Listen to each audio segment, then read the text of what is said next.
Canon. Você precisa conhecer um pouco de um dos maiores grupos de tecnologia do mundo.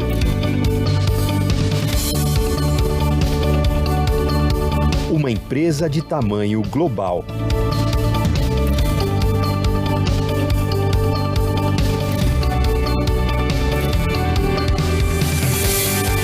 Terceira maior detentora de patentes dos Estados Unidos por 5 anos seguidos. Quase 3 bilhões de dólares em investimento em pesquisa e desenvolvimento. Empresa que ocupa o 7º lugar entre as empresas com melhor reputação do mercado, de acordo com o Reputation Institute. Quase 200 mil colaboradores em todo o planeta. Uma companhia inovadora e sólida e que gera 33 bilhões de negócios.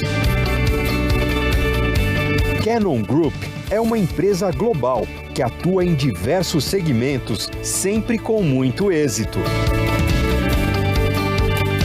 Medical. Com tecnologias voltadas a diversas áreas no segmento de healthcare, a divisão médica possui tecnologias de tomografia computadorizada, ressonância magnética, ultrassom, angiografia, raios X e informática médica, com a mais avançada tecnologia de ponta, incluindo inteligência artificial e deep learning. Fotos e imagens. Projetores e câmeras digitais para cinema, 8K, 4K, câmeras fotográficas, câmeras de alta definição para telescópios, aviação e em várias outras categorias de atuação. Serviços de impressão, desde impressoras domésticas até linhas profissionais de alta performance, grandes volumes e alta velocidade, bem como impressoras de alta resolução com qualidade fotográfica e grandes formatos. Equipamentos industriais, uma extensa linha de tecnologias aplicada à indústria, tais como nanoimpressão litográfica para miniaturização de semicondutores, sistemas de realidade virtual, unidades de fabricação de painéis detectores e LEDs orgânicos, sensores CMOS.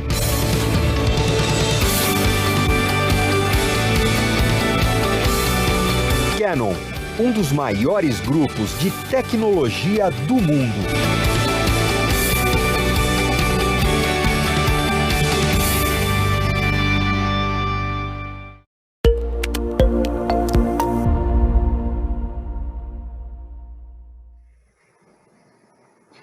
Boa noite a todos, sejam bem-vindos ao nosso webinar.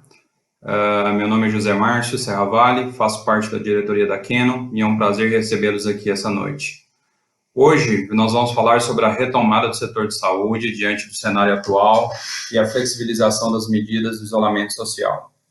Para brilhantar nossa noite, temos o prazer de anunciar nossos participantes. Doutora Márcia Salvador, vice-presidência assistencial e operacional da rede Mater Dei de Saúde, que será nossa moderadora. Doutora Lídia Abdala, presidente executiva do Grupo Sabin. Doutor Silvio Veludo, diretor médico da Prevent Senior. Doutora Glaucia Palácio, diretora do Centro Diagnóstico do Hospital São Domingos. E doutor Guilherme Ditoni, médico radiologista e diretor da Clínica Ecomax. Nossa proposta essa noite foi trazer visões diferentes de regiões do Brasil e poder entender um pouco mais do cenário atual nacional. Sejam todos bem-vindos e vamos dar início ao nosso webinar. Doutora Márcia, muito obrigado.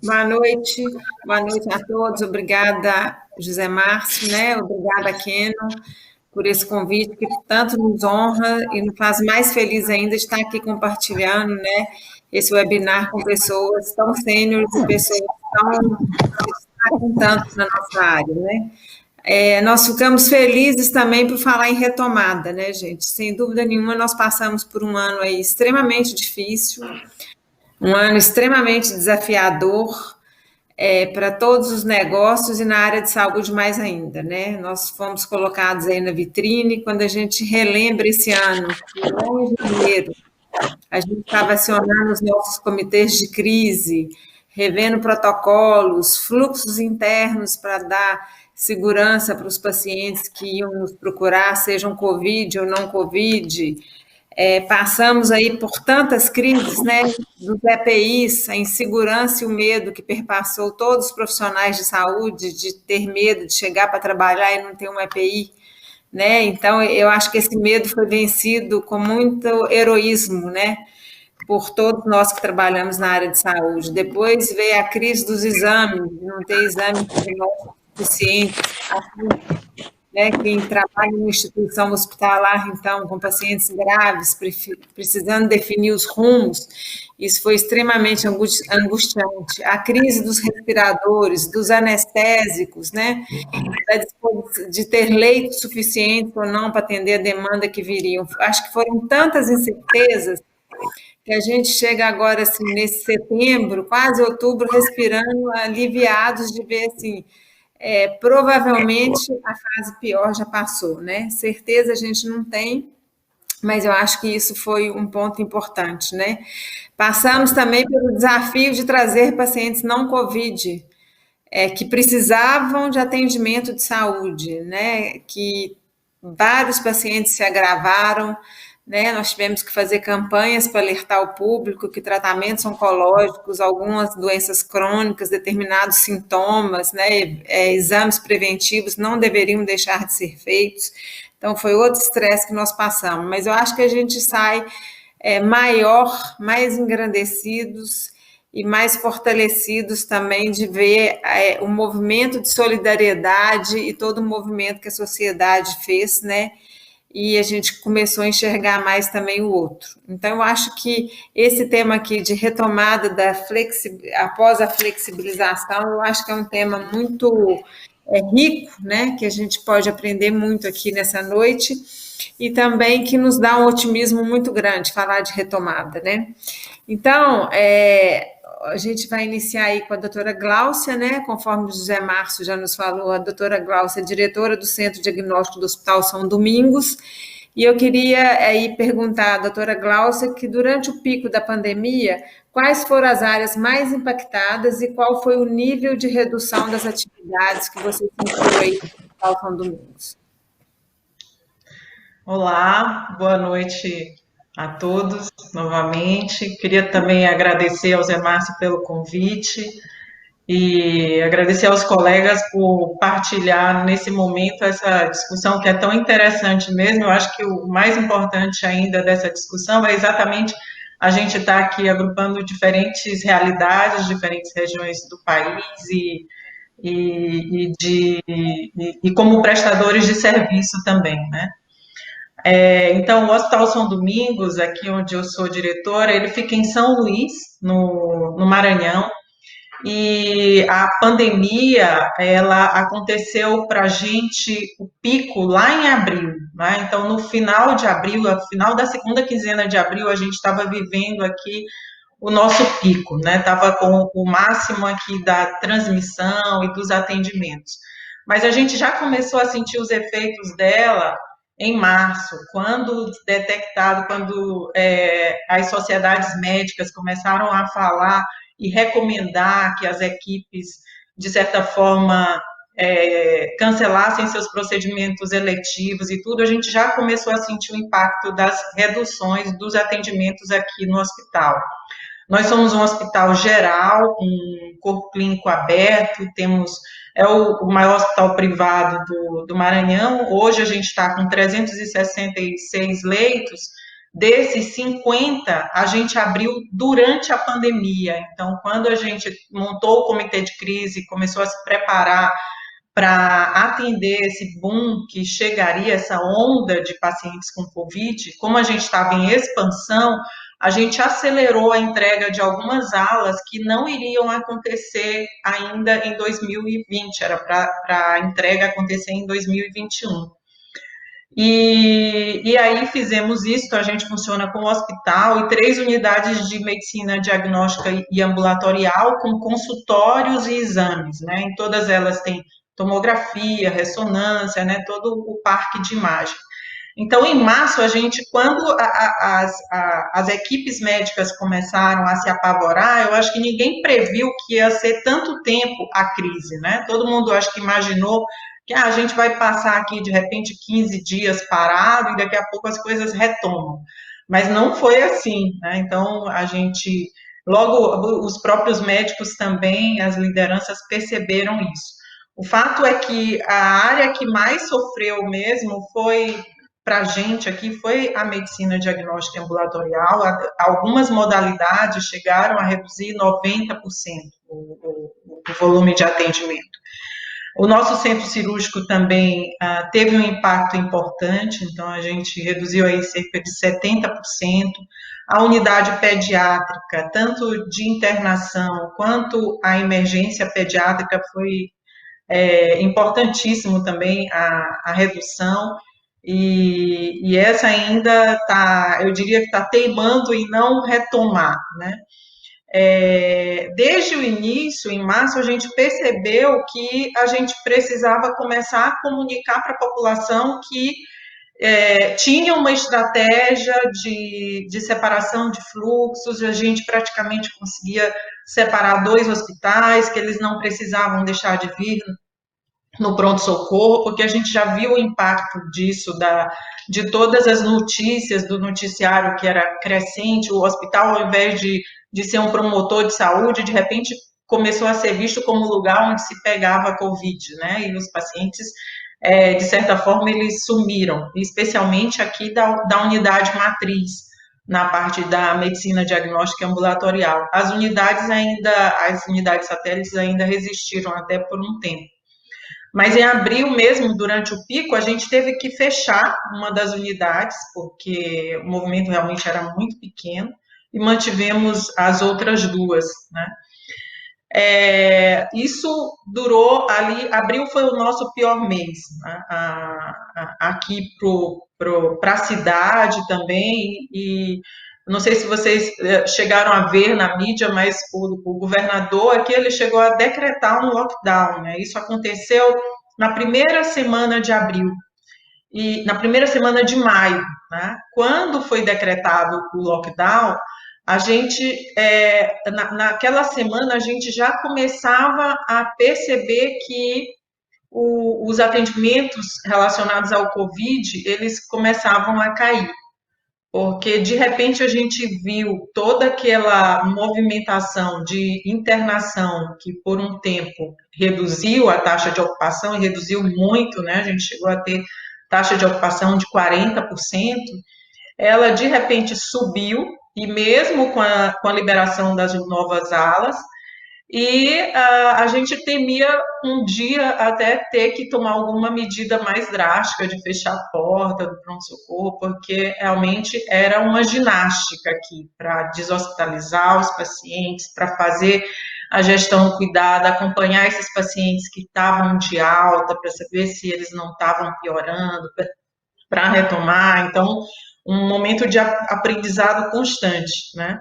O fato é que em maio começou a reduzir os pacientes por Covid, e em junho a gente realmente percebeu que, olha, as coisas estão se estabilizando. Então, ali no final de maio, começo de junho, a gente já iniciou um novo movimento, que foi exatamente para a retomada, né? Então, com reuniões, especialmente aí com os cirurgiões, com as lideranças cirúrgicas, com a CCIH, para poder estabelecer os protocolos para a retomada, especialmente agora, dos procedimentos eletivos. No centro de endoscopia, por exemplo, que praticamente fechou, ficou fazendo só atendimento de urgência, no centro cirúrgico, né, nessas áreas mais críticas, na medicina hiperbárica. Então, estabelecendo quais eram os protocolos que a gente ia seguir para realmente garantir a segurança agora não só da equipe, mas do paciente que era eletivo, né? Embora a gente tivesse buscado manter algum grau de atendimento, pode-se dizer, eletivo, mesmo durante a crise, em situações especiais, casos dos oncológicos, né, dos pacientes cirúrgicos oncológicos. E, então, retomamos. O fato é que essa retomada, ela tem nos custado mais, né?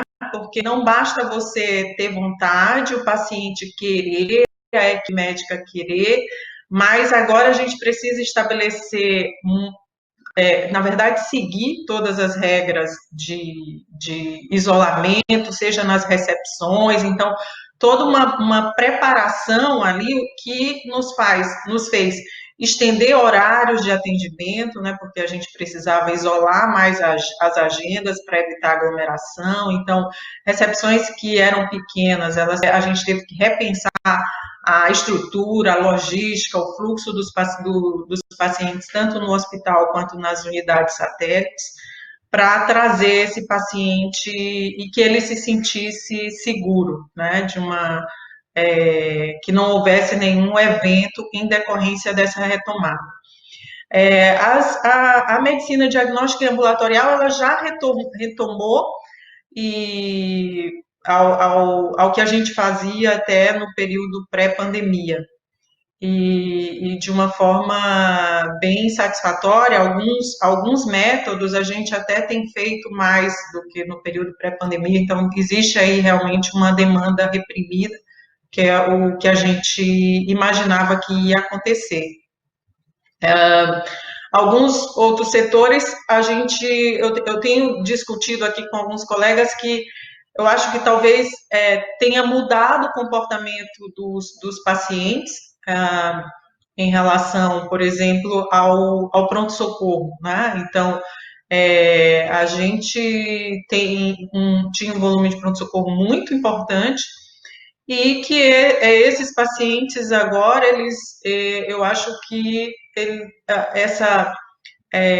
como é que eu vou dizer, não é rotina, esse hábito de tudo procurar o pronto-socorro talvez tenha mudado, inclusive também por conta agora da telemedicina, né? Então, aquele paciente eventualmente que tem medo ou não quer vir por uma situação que é mais tranquila, hoje ele pode procurar o teleatendimento, né? A telemedicina para essas situações.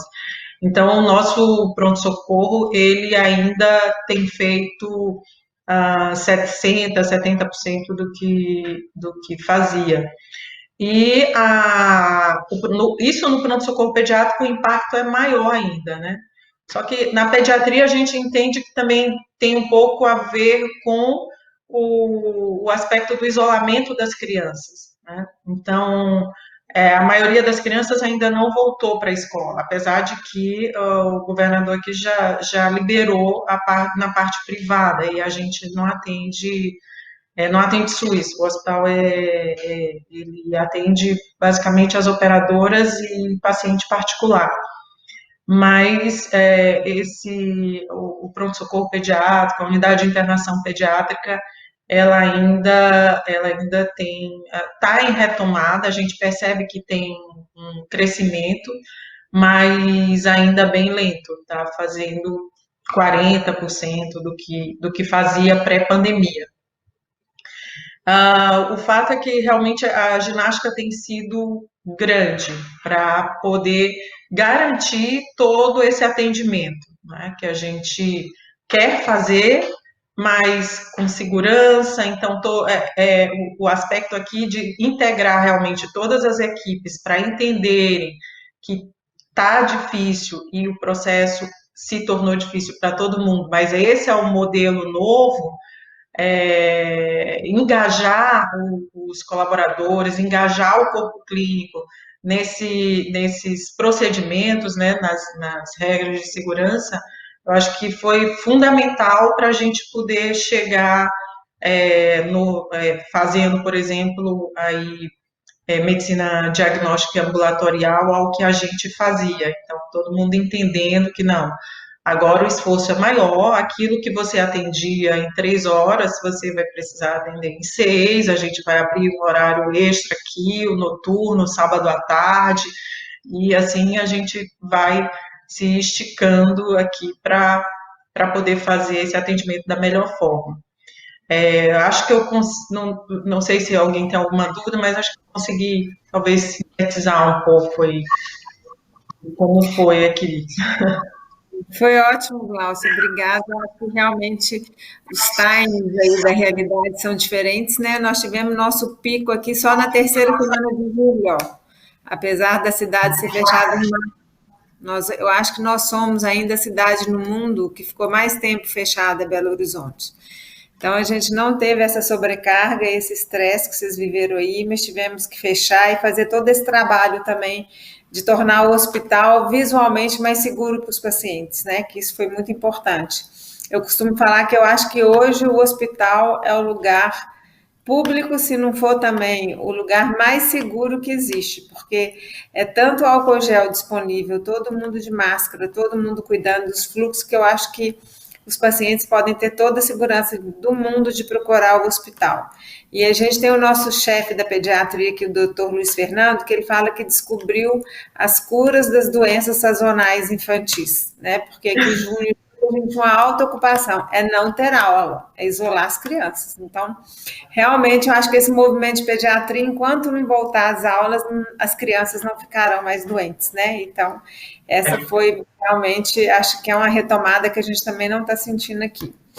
Mas eu queria perguntar para o doutor Silvio, gente. O doutor Silvio é diretor médico na Prevent Senior, né? E aí a gente gostaria de saber como foi essa retomada das atividades após essa flexibilização aí em São Paulo, né? São Paulo também parece que o número de casos já diminuiu muito, e que ele falasse um pouquinho para a gente sobre o idoso também, né? Já que ele é diretor da Prevent Senior, para saber como que esse idoso deve se comportar aí, né? O idoso ativo, economicamente ativo, e o que pode ficar mais em casa também. Isso aí, obrigado, Márcia, obrigado, Kenon. Queria agradecer a presença de todos. Eu sou radiologista de formação, atualmente eu estou como diretor aqui de todo o diagnóstico aqui na Prevent Senior, e realmente foi um super desafio aí essa época de pandemia, né? Eu queria listar algumas atitudes nossas que foram extremamente assertivas, né? A começar pela telemedicina. Prevent Senior hoje, ela aqui em São Paulo, nós temos quase 500 mil vidas e praticamente 75% dos pacientes acima de 60 anos que têm convênio estão conosco aqui na Prevent Senior. Nessa época de pandemia, nós fomos uma das empresas que mais fizemos atendimentos de telemedicina. Foram mais de 300 mil atendimentos já até hoje. Isso realmente teve um papel fundamental para a gente resguardar esse paciente em casa, evitar que ele frequentasse os pronto-socorros, evitar que ele se expusesse, né, aos consultórios, aos centros diagnósticos, e que a gente pudesse retomar no momento mais adequado tanto essas consultas, quanto esses exames, quanto sua rotina, suas cirurgias, etc. Eu destaco também um papel fundamental da tomografia nos pronto-socorros, porque tiveram um papel fundamental, porque às vezes quando a gente coletava o SWAB, o PCR, ele demorava 48 horas para sair, e a tomografia teve um papel fundamental para a gente poder discernir exatamente a gravidade desse paciente, entender se esse paciente poderia ter um atendimento domiciliar, precisaria talvez ficar internado numa enfermaria, ou inclusive em casos mais graves, pacientes com mais comorbidades precisaria de um leito de UTI. Houve um trabalho muito duro de toda a operação da nossa rede, do nosso sistema, e uma grande gestão por trás disso, né? Foram dias bem desafiadores e que a gente se saiu muito bem, né? Hoje aqui em São Paulo, praticamente, a gente já voltou boa parte das atividades da rotina normal, nos nossos postos de atendimentos. Então a gente vê que, por um lado, teve muito bem o auxílio da telemedicina, mas todas aquelas consultas represadas, aqueles pacientes que gostariam de passar nos seus médicos, eles estão voltando agora, estão retomando.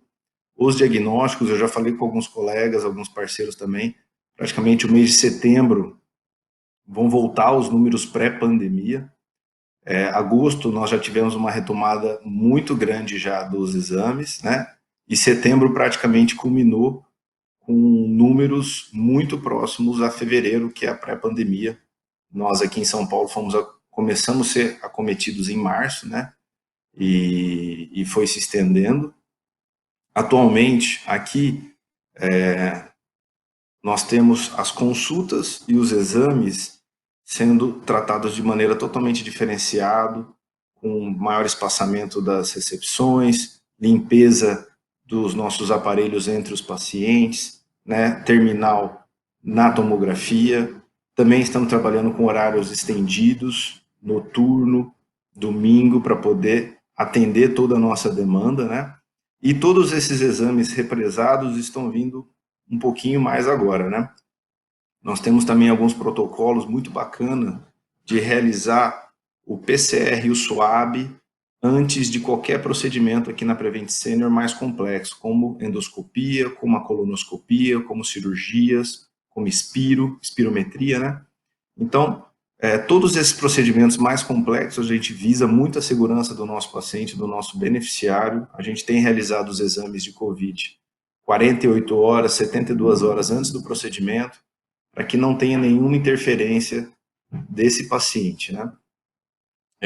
O nosso idoso, ele tem tomado bastante cuidado. Aqui eu saliento duas medidas muito bacanas que a gente realizou como sistema vertical. Nós primeiros realizamos a ligação para quase 100 mil pacientes, 80 a mais, explicando que a gente teria um atendimento personalizado, uma linha telefônica exclusiva. Realizamos também com que eles pudessem baixar o nosso aplicativo, realizar consultas telemedicina sempre que precisassem, a disponibilidade da central de atendimento. Depois nós estendemos esse atendimento para os pacientes entre 70 e 80 anos, também para evitar pronto-socorros, para ir para coisas mais simples, para fazer uso realmente da telemedicina e que pela telemedicina a gente conseguisse discernir aquele caso um pouquinho mais grave que precisaria ir para o pronto-socorro e aquele caso mais simples que poderia ser tratado em casa, poderia ser tratada com uma receita online e com algumas instruções. Os nossos atendimentos ambulatoriais, mais de 90% foram reduzidos na época da pandemia, né?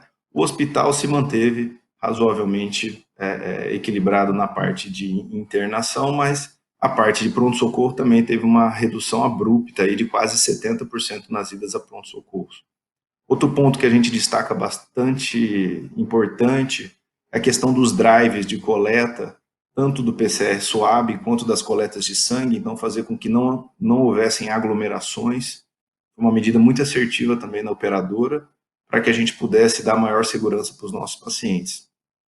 E, por fim, nós adotamos as medidas de isolamento dos hospitais com Covid. Então, o hospital com Covid ficou blindado, o paciente chegava só depois do diagnóstico, e a gente tentava ao máximo separar esses pacientes. Eu acredito que no pós-pandemia, todos nós, como empresa, como sistema de saúde, vamos sair muito mais fortalecidos, um aprendizado enorme e com vários processos que foram muito acelerados, como a telemedicina que chegou e mudou grandes paradigmas, tanto na nossa empresa como no Brasil, né?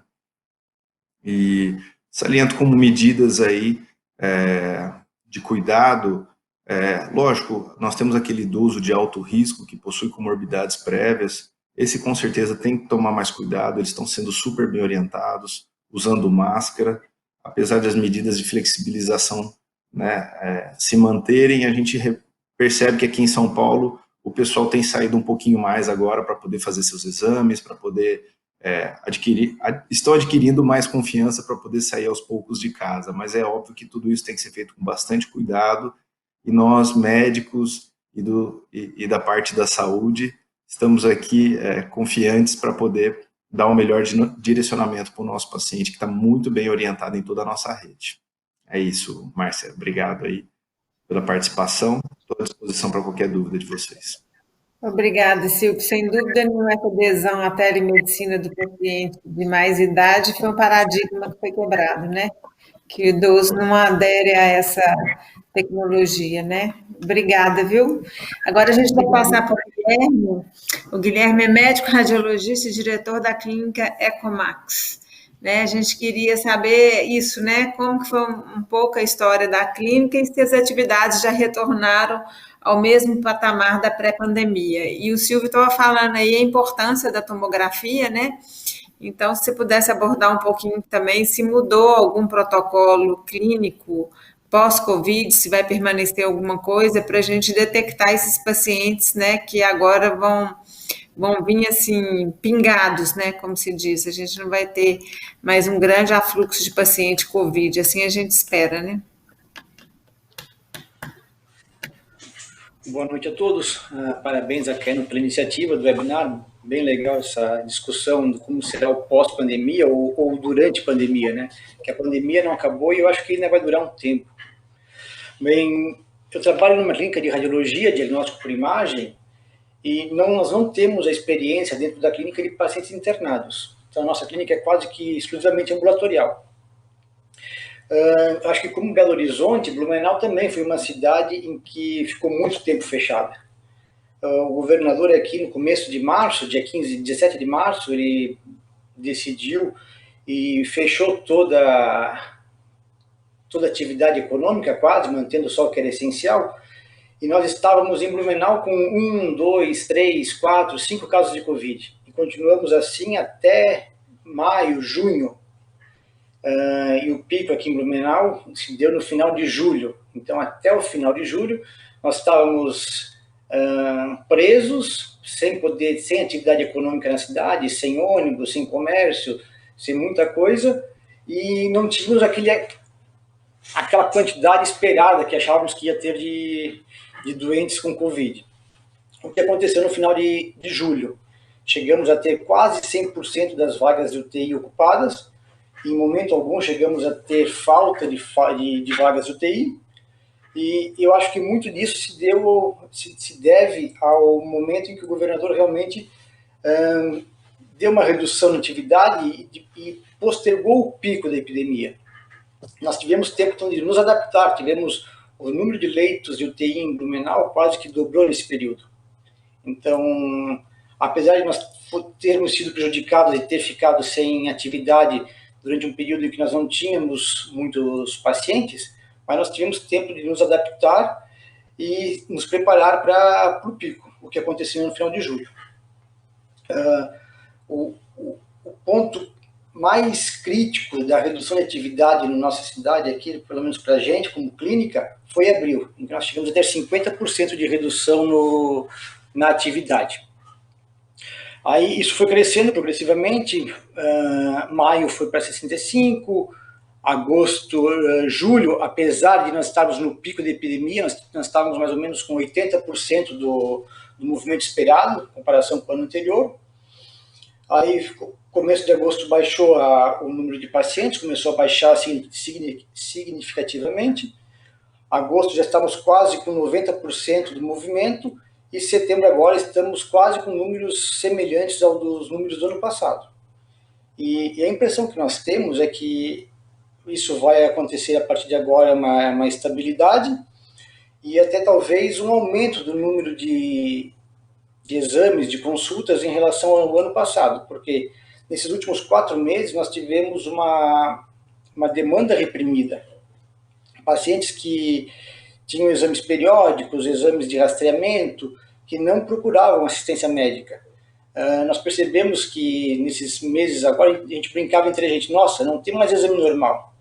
Só tinha paciente doente, paciente grave. Os pacientes que eram mais ou menos doentes, que não estavam realmente necessitando de um atendimento imediato, não procuravam serviço de saúde. E aí, a partir de setembro, então, não, a gente percebeu que mudou o perfil do paciente, estamos fazendo mais exames de rastreamento, mais exames periódicos, exames não tão graves, pacientes não tão graves. E nós tivemos uma adaptação de toda a clínica para poder chegar, esperando por esse momento do Covid. Nós tivemos que fazer uma adaptação da infraestrutura da clínica, com criação de novas salas de espera, mudança do sistema de ar-condicionado, todas as salas de ultrassom, que são salas pequenas, salas que não tem muita ventilação, janelas ficam fechadas. Nós botamos ar-condicionado com troca de ar forçado em todas as salas. Nós mudamos os tempos de agendamento dos pacientes. Exames que eram feitos em 20 minutos passaram a ser feitos em 40 minutos. Com isso, nós tínhamos tempo de fazer a higienização adequada da sala, nós diminuímos a quantidade de pessoas na clínica, na recepção, proibimos a presença de acompanhantes durante os exames, fizemos toda uma alteração do fluxo de agendamento. Muitas vezes o paciente vinha na clínica para fazer o agendamento, trazer a requisição, trazer seus documentos. nós extinguimos esse tipo de marcação de exame, quase que todo agendamento é feito por via telefônica, e todo o envio de documentação, de guias, autorizações, documentos, carteirinha do convênio, tudo feito de forma eletrônica, ou por WhatsApp, ou por e-mail, ou pelo próprio site da clínica.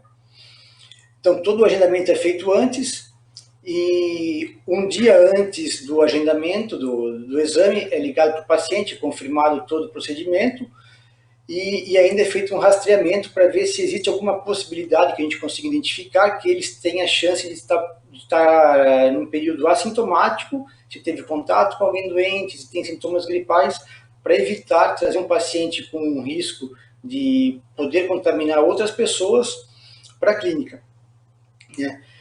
Isso funcionou bem, nós tivemos uma sobrecarga do sistema de agendamento, porque um agendamento que era feito numa rotina de 5 minutos passou a ser feito em 10 minutos. Então, nós diminuímos a capacidade de atendimento. Além disso, nós tivemos muitos funcionários afastados, muitos afastados por suspeita de Covid, que não se confirmou. Então, o paciente chegava com tosse, com gripe, alguma coisa assim, é afastado. Vai para casa, fica 3, 4 dias em casa, faz o PCR deu negativo, volta a trabalhar. Daqui uma semana, a coisa se repetia. Novo quadro gripal, tosse, sintomas gripais, afasta novamente, espera 2, 3 dias para coletar o PCR, e aí não se confirmava também. Então, tivemos alguns funcionários que foram afastados mais de uma vez, sem ter Covid, o que atrapalhou muito o sistema de agendamento, né?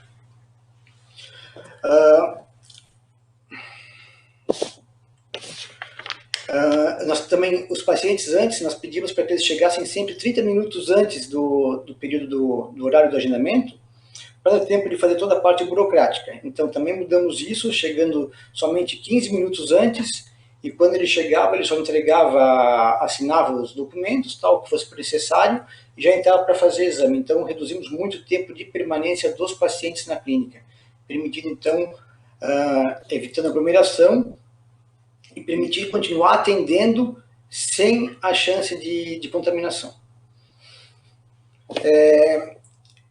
Nós acreditamos que quem trabalha, nós temos que, acho que tem que fazer uma divisão entre a saúde SUS e não SUS, porque quem trabalha com assistência ao Sistema Único de Saúde, a demanda é infinita, né? Não existe falta de demanda. Então, eu acho que vai ter uma sobrecarga grande do sistema SUS, porque pacientes que postergaram o atendimento vão vir serem atendidos agora, além do sistema já estar parcialmente sobrecarregado pelos pacientes com Covid, que às vezes tem que isolar uma área do hospital, isolar uma UTI para esse tipo de patologia, e com o aumento do desemprego, que saiu um dado hoje interessante, que nos últimos 4 meses teve um aumento de 3 milhões de pessoas desempregadas, essas pessoas, muitas delas vão migrar para o SUS. Então, a demanda SUS sempre foi grande e vai aumentar. Agora, na saúde suplementar, quem trabalha somente com particular e saúde suplementar também, eu não acredito que vá haver uma redução significativa nos casos, no número de atendimentos, porque esses pacientes, existe uma demanda reprimida, que deixaram de fazer exames nos últimos 4 meses, e esses pacientes vão voltar agora para fazer o exame. Aqueles desempregados, muitos deles vão perder o emprego, mas vão continuar com o plano de saúde, pagando do próprio bolso, talvez com as verbas de rescisão, para poder fazer o tratamento que estavam previstos para fazer e não fizeram. Vamos usar esses 2 meses, talvez 3, com as verbas rescisórias, para se manter no plano de saúde, fazer o tratamento e depois sair do plano de saúde.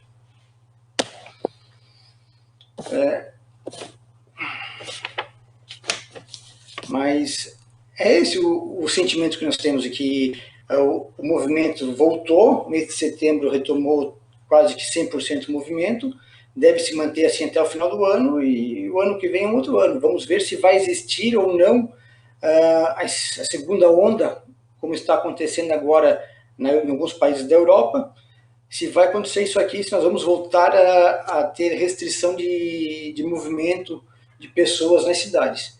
Se isso voltar a acontecer, teremos grandes chances depois de ter uma nova redução nos atendimentos, mas acredito que isso não deva acontecer de forma muito duradoura. Tá ótimo, muito boa sua contribuição, viu, Guilherme? Interessante a gente pensar, enquanto você estava falando aí, que apesar do pico em Belo Horizonte, Blumenau ter sido só em julho, nós também tivemos uma grande queda de movimento em abril, porque o governador e o prefeito aqui fechou na segunda quinzena de março. Então, essa queda do movimento parece que está mais atrelada ao medo da população quando tem o fechamento do que com o pico da doença, né? Eu acho que nós teremos, sim, agora a gente já está quase retornando ao normal, com exceção do pronto-socorro, como lá no Hospital São Domingos, né? Mas eu acho que a gente vai ter essa demanda reprimida, sem dúvida nenhuma, né? Eu acho que isso a gente tem que se preparar para isso, sim. E tem o grande problema que você citou aí, que eu acho que todo mundo tem que ficar atento, que são os problemas da saúde corporativa, né? Então, nós aqui também, na Rede Mater Dei, montamos um grande esquema de orientação dos funcionários também do corpo clínico, para não afastar mais do que precisava. E a gente entra na nossa última palestrante, que é a doutora Lídia Abdala, presidente executiva do Grupo Sabin de Medicina Diagnóstica, né? Eu troquei muitos WhatsApp, muitas dúvidas também com a doutora Janete nessa época aí, para ver se a gente podia ter um apoio no Mater Dei quanto aos exames, e a gente queria finalizar sabendo, né, quais foram os aprendizados da pandemia, como eles poderão influenciar o futuro da instituição e da saúde sob o ponto de vista dos prestadores, e eu acho que mais ainda, né, o que a gente pode esperar desses exames diagnósticos, né, para serem mais precisos, mais ágeis, e o que a gente deve fazer agora em termos de rastreamento da população aí. Boa noite a todos, obrigada, Keno, pelo convite.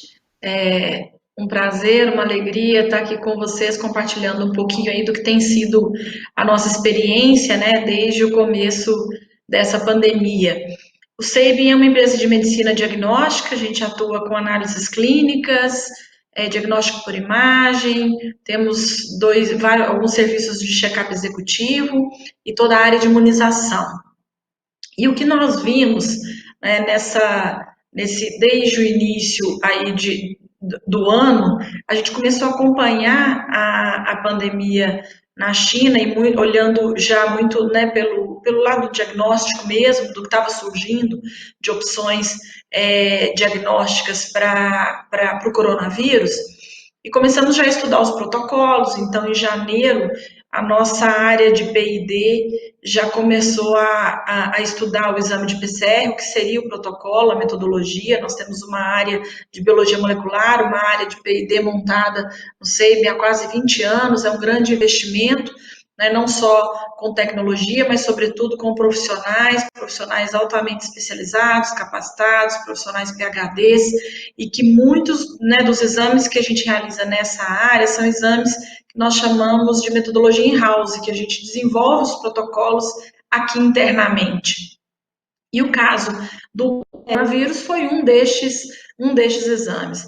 A nossa sede fica em Brasília, no Distrito Federal, onde o Sabin foi fundado, o nosso núcleo técnico principal fica em Brasília, mas hoje nós temos uma atuação nacional, estamos presentes em 13 estados, 53 cidades no Brasil, todas as regiões do Brasil, 296 unidades de atendimento ao cliente, 5.400 colaboradores. 50% da nossa operação está no Distrito Federal e os outros 50% nas outras regiões do Brasil. Então, a gente também passou aí pelo desafio, né, de ir acompanhando a epidemia, como todos vocês já bem colocaram, aqui os colegas que falaram antes de mim, a epidemia ela foi chegando em diferentes momentos, né, nas diferentes regiões do país. Então, nós também tivemos esse desafio de ir acompanhando conforme a epidemia ia chegando e as decisões que nós fomos tomando, né, desde protocolos, desde demanda, né, que foi as demandas muito grandes, né, pela realização dos exames. Teve um momento, né, lá no mês de abril, maio, com toda a escassez que estava de reagente, de equipamentos, de incertezas também, né, com relação aos exames, da gente estar recebendo, a gente recebia, né, pelo menos 10, 20 ligações de lugares que a gente nem tinha operação, que a gente nem tinha laboratório pedindo para a gente atender, exatamente por essa dificuldade, a grande demanda que tinha pelos exames. Nós desenvolvemos protocolo, no final de janeiro a gente já tinha, nós recebemos as amostras positivas do CDC de Atlanta, e assim a gente conseguiu validar o PCR in-house, no final de fevereiro a gente já tinha o PCR validado internamente, começamos já a realizar alguns exames. Nós fizemos o diagnóstico do primeiro caso no Distrito Federal em 5 de março. O Distrito Federal foi um dos estados, eu acho que talvez tenha sido o primeiro estado que fechou a escola, já no dia 12 de março, fechou a escola, e já no início da semana seguinte já fechou todo o comércio. Então nós ficamos, né, aqui também, como vocês citaram aí, Belo Horizonte, Blumenau, nós também ficamos fechados muito tempo, desde o início da pandemia, e é claro que isso achatou muito a curva. Então, nós fomos, mas nós atuamos, por exemplo, em outras regiões do Brasil que tiveram, né, alta demanda, sistema de saúde colapsado. Nós somos o maior laboratório privado de Manaus, no Amazonas. Vocês viram, né, como foi lá em abril, Belém do Pará também, nós temos laboratório, e assim fomos, né, conseguindo e tentando atender, na maior parte das regiões onde a gente estava, as demandas dos pacientes e daquelas regiões, dos serviços, muitos hospitais, né? E aí nós fomos tomando algumas decisões que foi, de fato, dar prioridade para a gente estar atendendo, né, a todos os hospitais onde nós estamos, né, nas regiões onde nós temos operação, assim como em Brasília.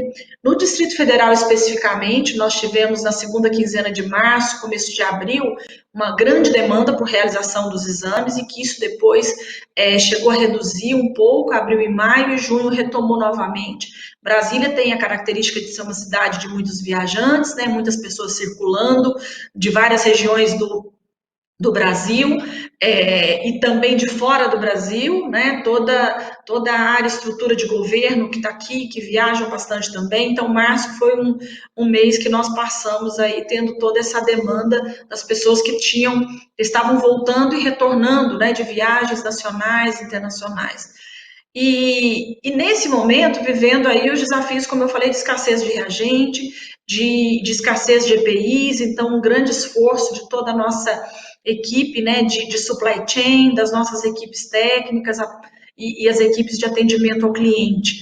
Paralelo a isso, instalamos um comitê de crise, então, no primeiro dia, e que iniciamos, né, até hoje ele tem funcionado, ele está funcionando diariamente, porque ali a gente toma as decisões, e decisões rápidas. Eu digo que nunca, talvez, né, em outros momentos da nossa história tenha sido exigido tanta velocidade, né, tanta rapidez, e eu acho que esse é um dos legados da pandemia.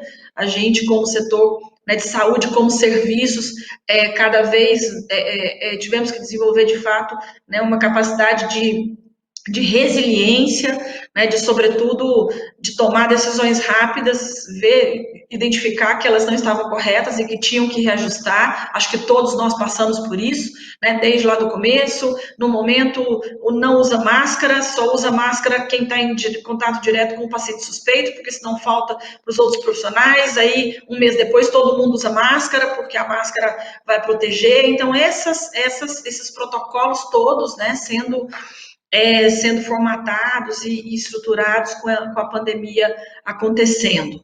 Então, nós focamos, né, todos os nossos esforços, e paralelo a isso, o desafio empresarial, que eu acho que todos nós aqui sentimos, que foi a queda pela demanda, né, dos procedimentos eletivos, com a redução, né, de cirurgias, de consultas, dos exames.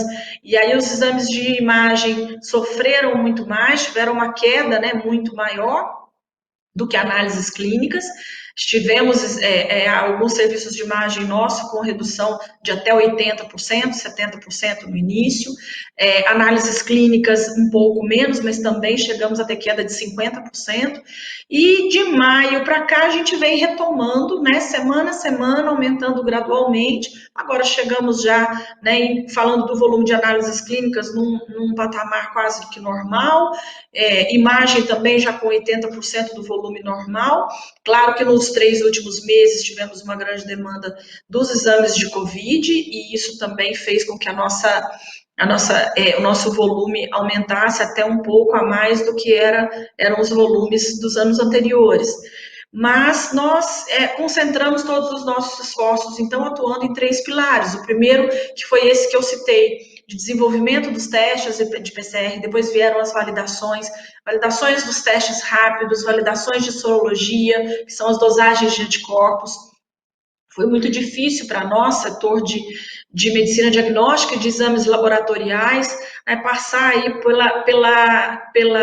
pelos inúmeros tipos de testes que foram chegando no Brasil, né, e a gente tendo que fazer validações super rápidas, né, e vendo que a Anvisa corretamente, né, no momento de pandemia, aprovou diversos testes, baseado nas bulas, né, dos seus fabricantes fora, mas nós recebemos muitos testes, né, com baixa qualidade, muitos testes que isso foi, né, ao mesmo tempo tomando muito tempo da nossa equipe para as validações, mas que eram necessárias, e no final nós chegamos à decisão de que os exames que a gente realizaria, que são os exames de sorologia que nós estamos fazendo hoje, detecção de anticorpo IgG, IgM, né, e anticorpos totais, que são exames que a gente realiza nos nossos nucleotécnicos, exames automatizados, com coleta de sangue venoso, e a gente achamos que seria a melhor decisão, com mais confiabilidade, com mais precisão do que os testes rápidos, imunocromatográficos para detecção de anticorpos que a gente foi experimentando aí ao longo desse período.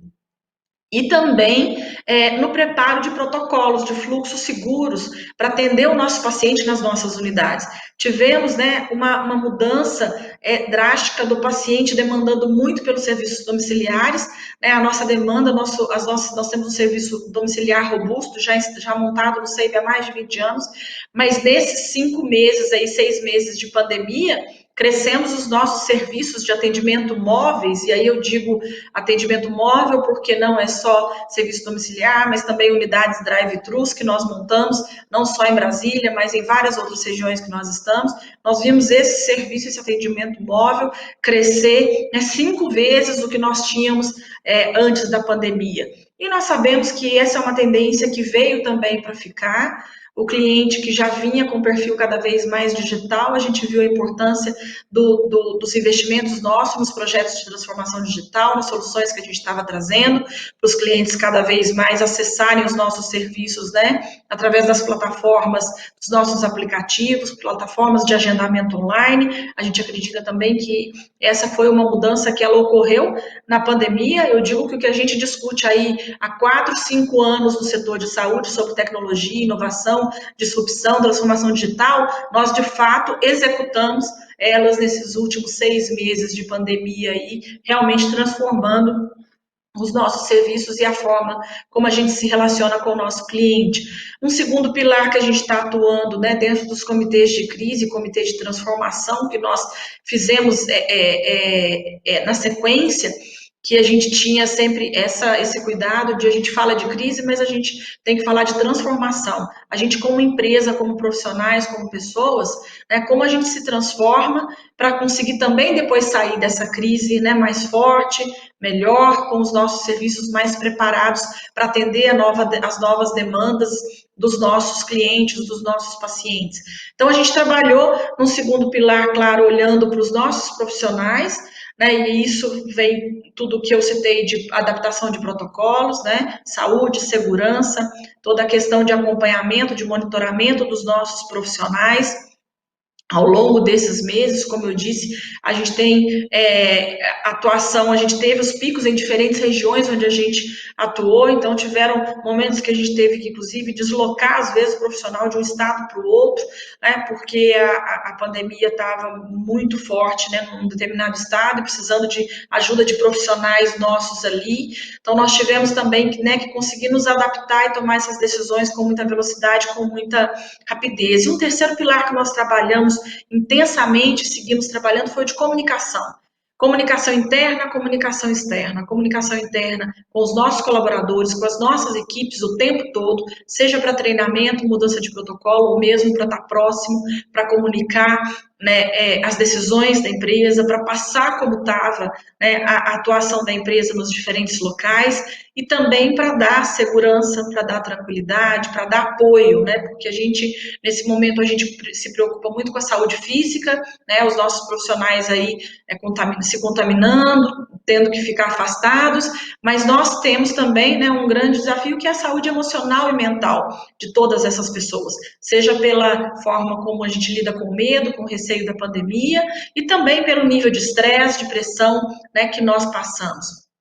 Então, nós atuamos muito com o pilar de comunicação interna, com todas as nossas equipes, lideranças, né, comunicação o tempo todo, em tempo real, e também comunicação externa, porque a gente, como serviços de saúde, também temos essa responsabilidade, né, de combater aí as fake news e ir passando informações corretas, informações confiáveis e, sobretudo, passando né, segurança também para o nosso cliente, para o nosso paciente, como Márcia colocou aí no início. Eu acho que talvez hoje né, o lugar mais seguro, e a gente dizia isso inclusive para os nossos profissionais, né, o lugar mais seguro que você pode estar é dentro do SEIB. O risco é na hora que você né, sair daqui, que estiver em casa, que tiver que fazer as atividades fora, mas aqui dentro das nossas unidades a gente montou protocolos, fluxos, processos, né, tão seguros, né, tão confiáveis para de fato a gente proteger tanto os nossos profissionais quanto os clientes. E aí nós fizemos, né, o que nós temos feito hoje com relação aos testes, aos exames, montamos agora em junho, julho, um serviço também de consultoria empresarial. Como eu citei em Manaus tem um grande número de indústrias, empresas, e conforme a epidemia foi diminuindo o pico em muitos dos lugares e o comércio voltando, as atividades econômicas voltando, nós começamos a ser muito procurados por empresas que queriam orientação, queriam contratar a gente para fazer testes dos seus funcionários, para voltar a trabalhar. E aí o que a gente via era que muitas vezes o que eles queriam contratar, a gente falava, mas não é sorologia que você precisa fazer, né? Você não precisa de testar todo mundo em sorologia, não é isso que vai te dar a segurança para você poder retomar o seu funcionamento, funcionar a fábrica, né, e colocar todo mundo junto. Então, nós criamos um serviço mesmo de consultoria empresarial, onde a gente reforça, onde a gente faz o diagnóstico de toda empresa, onde a gente monta protocolos de segurança, protocolos sanitários, orientação e sim, depois recomendando os protocolos mais adequados de testagem. Mas antes disso, a gente fala de quais os cuidados, proteção, né, higienização de mãos, distanciamento físico, né, recomendamos, questão de fluxos de trabalho, número de pessoas nas áreas, chegando então até a realização dos exames. E aqui eu posso compartilhar um pouco do que a gente tem feito né, com os nossos profissionais, de como foram os nossos protocolos. A gente não fez testagem ainda de sorologia né, para todo mundo, entendemos que não era um momento necessário, até porque o nosso pessoal né, ainda o tempo todo seguindo na linha de frente, trabalhando. Então, nós montamos um protocolo de a qualquer sintoma, leve sintoma de gripe, o colaborador é imediatamente afastado, ele faz uma autodeclaração, ele não precisa né, nem passar pela consulta médica, ele realmente faz ali a autodeclaração, se afasta e aí a gente testa com PCR. Né? Testamos com PCR e na sequência a gente faz também um rastreamento né, de todas as pessoas que tiveram contato com ele diretamente ali da área. 5 dias depois a gente testa a PCR também. O que a gente montou foi isso de início, até o mês passado a gente tinha um protocolo de afastamento de 14 dias, agora nós já mudamos esse protocolo para afastamento de 10 dias, se a pessoa tiver 10 dias de afastamento com 3 dias sem sintoma. Esse já é uma recomendação da OMS, a gente já colocou isso em prática aqui também. O que a gente tem falado, né, sobre os testes, então, o PCR ele é o teste, sim, mais confiável, mais específico, né, mas a gente tem a importância da sorologia, sobretudo, para a detecção de anticorpo IgG. Não sabemos ainda se essa imunidade é uma imunidade definitiva ou não. Sabemos já que a imunidade ela não é só com a detecção de anticorpos, com a produção de anticorpos, há sim uma imunidade celular. Então, os testes de sorologia, que a gente tem orientado para quem nos procura e perguntado, eles são importantes para a gente definir quais as pessoas que já tiveram contato com o vírus. Isso, a detecção do IgG mostra para a gente com muita segurança e com muita confiança, né? Com os testes que nós validamos, estamos realizando nos nossos laboratórios, testes com 98% de sensibilidade, né, 99% de especificidade, comparados com PCR, então com resultados realmente muito confiáveis. Então, o que a gente tem recomendado é isso, a importância da sorologia, ela é grande, inclusive, para a gente depois definir aí o que vier, né, com relação a vacinas, para resposta tanto, né, dos pacientes que estão fazendo aí os testes de vacina, e também para depois a gente poder montar aí como que será, provavelmente, os esquemas, né, de vacinação aí pelo país. Então, a sorologia tem essa importância, que é a importância de estudo epidemiológico da população. E para a detecção, né, do paciente em fase aguda, né, de sintomas, sim, a realização de PCR. Então, isso é um pouquinho da nossa experiência, né? Eu digo que para a gente falar de tudo, né, de tudo que a gente viveu, vivenciou, assim, acho que como todos os meus colegas aqui, a gente precisaria de muito mais tempo. Mas essa é um pouquinho da nossa experiência, do que foi a nossa vivência nestes meses. Muito obrigada, viu, Lívia? Eu acho que tudo que você foi pontuando aí, a gente vai revivendo tudo que a gente passou mesmo, né? Acelerar a velocidade, inovar mais, comitê de crise diário. Depois vem outra responsabilidade, né, da gente com a sociedade, que é dar apoio a essas consultorias empresariais, que a gente também aqui desenvolveu essa consultoria no Mater Dei, que eu acho que vai dando apoio para as empresas locais, que isso é importantíssimo agora para essa retomada, né? E não esquecer da saúde mental, né? Tanto dos nossos pacientes, como também dos nossos funcionários do nosso corpo clínico, né? A gente desenvolveu, como eu disse antes, evoluiu muito na nossa saúde corporativa. A gente já tinha um projeto aqui de saúde corporativa, mas a gente conseguiu chegar muito mais próximo para dar apoio para quem estava lá na linha de frente, para quem está angustiado, cuidando mais desse lado de doenças psiquiátricas, doenças psicológicas, né, que eu acho que isso é muito importante, e ao mesmo tempo dar segurança através dessas consultorias para as empresas retornarem sua atividade. Eu acho que foi muito aprendizado mesmo, muita velocidade, muita coisa vivida, né?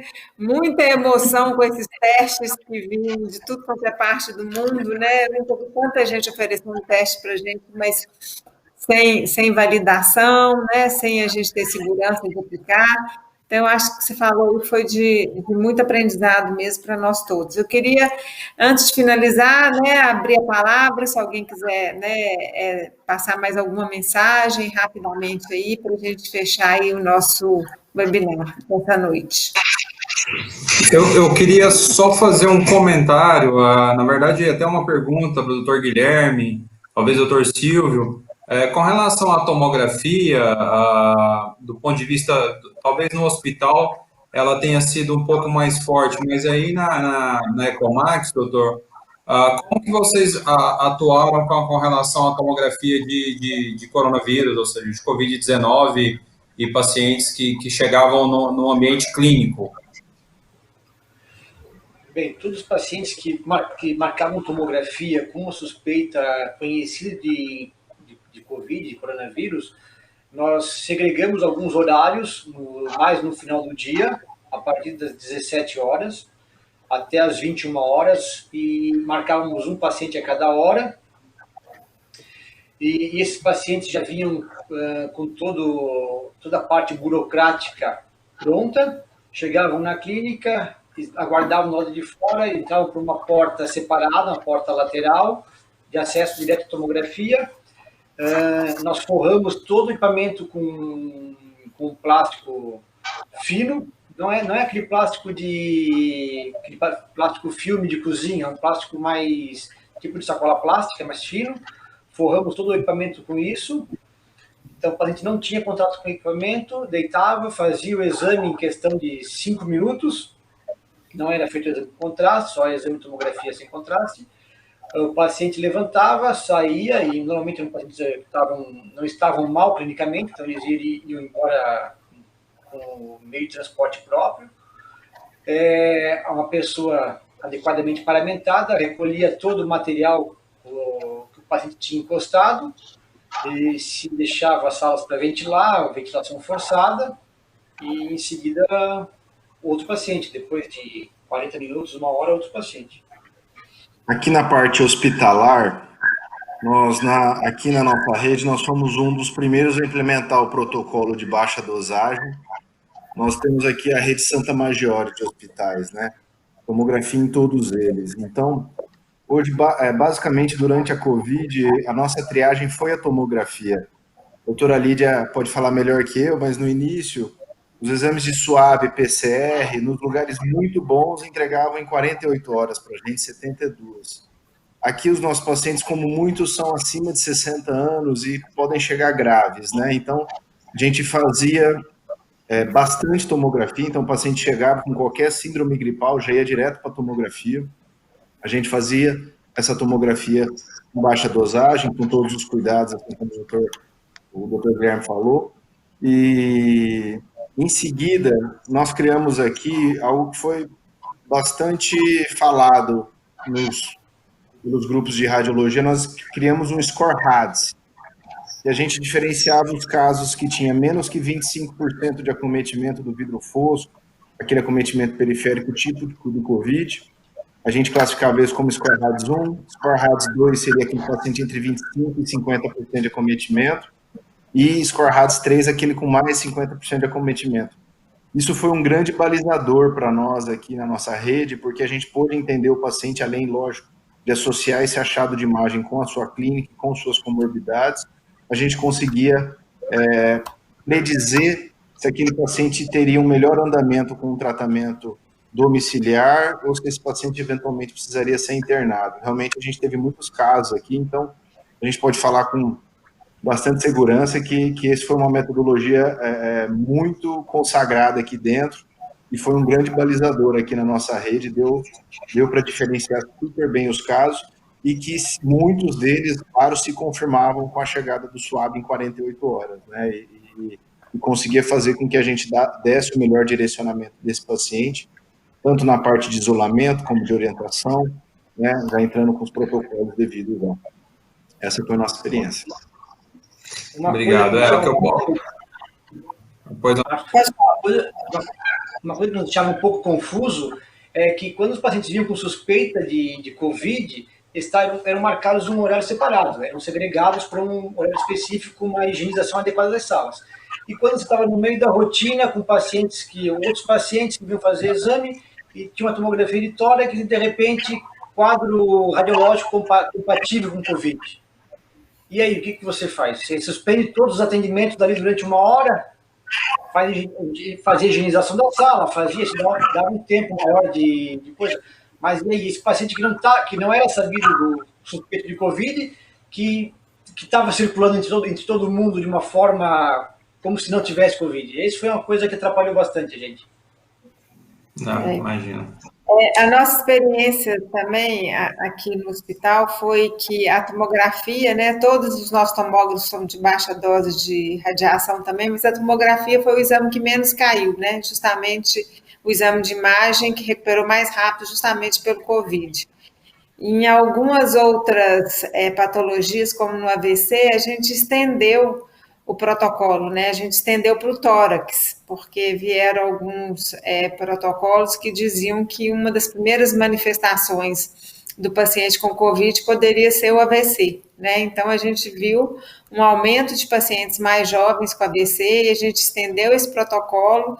Hoje a gente está conseguindo exame entre 8 e 16 horas para esses pacientes internados, mas no início aqui em Belo Horizonte a gente demorou até 5 a 7 dias para conseguir esses exames. Então, acho que a tomografia veio ajudar muito.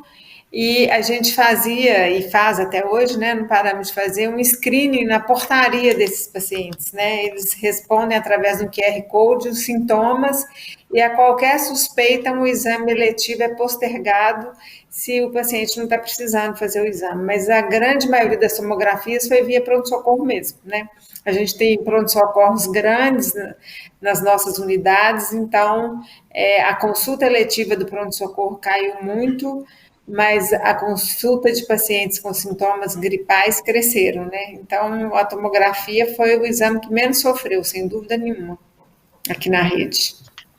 E hoje, na nossa experiência também, a nossa experiência também é que, apesar dos nossos serviços, né, de imagem, como eu citei, terem reduzido até 90% do volume, as tomografias foram as que menos, o que menos reduziu. Como eu citei, a gente atendeu, né, e seguimos atendendo vários hospitais nas regiões onde nós estamos, hospitais que a gente nem era o laboratório do hospital, mas que passamos a atender, citei Manaus, Belém, Florianópolis, Salvador, Palmas e Tocantins, e que muitos destes lugares, até porque o PCR a gente realiza, como eu citei, aqui no nosso núcleo técnico central em Brasília. Então, a gente passou a atender esses serviços e, apesar da gente estar com uma capacidade aqui rápida de resposta, de realizar o exame e entregar o resultado com 24 a 48 horas, nós tivemos muitos desafios e gargalos de logística. A malha aérea reduziu, né, drasticamente. Então, para vocês terem ideia, nós fizemos muito, não de Manaus, que era impossível, e de Belém, mas Triângulo Mineiro, interior de São Paulo, Salvador, nós chegamos a fazer logística rodoviária. E a nossa experiência foi que muitos dos serviços que a gente atendeu, muitos hospitais, e que estavam aguardando os nossos resultados de exame, e que esses pacientes faziam as tomografias, né, nos hospitais, estavam internados, casos graves, é de que sim, a grande maioria, né, dos casos em que a tomografia mostrava o padrão de Covid, a gente confirmava depois o paciente no PCR. E aí sim a tomografia... Associação com patologias abdominais também. O Covid entrou como achado de exame, né? Então, em muitos protocolos, eu acho que todos nós observamos isso. Eu queria chamar a atenção, assim, também, que no momento em que a gente estava aqui no pico, em que tinha toda a logística difícil, e inclusive para manutenções desses equipamentos e tudo, como foi importante, aí eu quero colocar aqui, como foi importante ter a robustez aí dos equipamentos dos tomógrafos da Canon. Para a gente aqui, então, eu queria ressaltar essa importância, porque a gente fez mais que o dobro de tomografia do que a gente fazia. Então, o que a gente perdeu no centro de diagnóstico como um todo, mas se não fosse a tomografia, realmente a gente teria sofrido muito mais. E em nenhum momento a gente ficou na mão, né, com qualquer um desses equipamentos, e o volume foi muito grande. Que bom. Que bom. Eu queria só pontuar, doutora Márcia, me deixar um minutinho, só comentário enquanto companhia, né? Realmente, o que a gente pôde observar nessa pandemia é que, bom, tomografia, ela sempre foi a segunda ou terceira unidade de negócios de vendas no Brasil, e esse ano, especificamente, ela, com muita folga, passou a ser a modalidade número 1 em vendas. A gente teve realmente aí dos meses de março até julho um volume inacreditável de solicitações de equipamento de tomografia, instalações, desde containers, ao hospital de campanha, a todo tipo de instalação imaginável. Então, realmente, a tomografia, eu acho que ela foi aí uma modalidade que apoiou e ajudou muito no combate, aí, principalmente desse diagnóstico precoce de Covid. Então, Acho que eu não sei dizer para 2021 como vai ser, mas até o momento, realmente, os equipamentos de tomografia, eles têm liderado aí a maioria dos processos e clientes e aquisições de 2020 até o momento. Eu acho Márcio, que esse é mais um dos legados, né, da pandemia. Eu acho que todos esses hospitais de campanhas que foram feitos, né, a gente cedeu 3 andares do Mater Dei Betim Contagem para ser CTI, para o governo do estado aqui de Minas Gerais, então todos esses equipamentos vão retornar no SUS, né? Então eu acho que foi uma oportunidade também desse sistema público ser reequipado e das pessoas que não tiveram acesso, né, à saúde suplementar ter acesso a uma medicina melhor também, pelo menos uma medicina mais bem equipada, né? A gente espera que a gestão e os processos acompanhem também. Mas eu acho que... Nunca se investiu tanto, né, em equipamento, em infraestrutura, como nessa pandemia. Acho que nos últimos 50 anos, nunca o Estado botou tanto dinheiro na saúde. E a gente espera que agora... né, para a saúde da população aí. E também eu acho que nunca os profissionais de saúde foram tão valorizados assim, né, gente? A gente, pelo menos aqui em Belo Horizonte, a gente está sentindo que, assim, nós profissionais de saúde temos muito orgulho e eu acho que todo mundo que atua nessa área falou presente, né? Então eu acho que isso foi um movimento muito bacana também. Acho que nenhum brasileiro virou as costas e disse não vou atender, vou deixar de atender o paciente porque ele é suspeito, porque ele é Covid positivo, né? A gente viu um movimento contrário, de orgulho, muito medo no início, né? A gente fez algumas pesquisas com os nossos funcionários, e com muito medo e receio no início, e depois isso foi tomado por um sentimento, assim, de muito orgulho de estar prestando aquele serviço, porque nós vimos que essa doença isola, né? Isola o paciente, um paciente no CTI, que a família está com medo de visitar esse paciente. Então, quem está ali do lado, né? A enfermagem, o médico, a fisioterapeuta, a fonoaudióloga. Então, a gente teve, assim, cenas muito bonitas e emocionantes também dentro dos nossos pais. Foi muito bacana de ver. Então, acho que isso é mais um legado. Infelizmente, a gente tem previsões aí que pode voltar ainda a ter um novo ligeiro pico ou surgirem novos vírus, né? Eu espero que a humanidade fique mais preparada aí, mais solidária para essas próximas pandemias. Podemos encerrar? Podemos, gente? Podemos. Então, muito obrigada, Ken, mais uma vez. Parabéns para todos vocês. Foi ótimo estar aqui essa noite com vocês, tá? Muito obrigada. Obrigada. Eu que agradeço a todos. Acho que foi uma discussão e dos participantes riquíssimos, e eu queria agradecer a todos que participaram também. A quem não está à disposição, uma boa noite para todos e fiquem bem. Obrigado.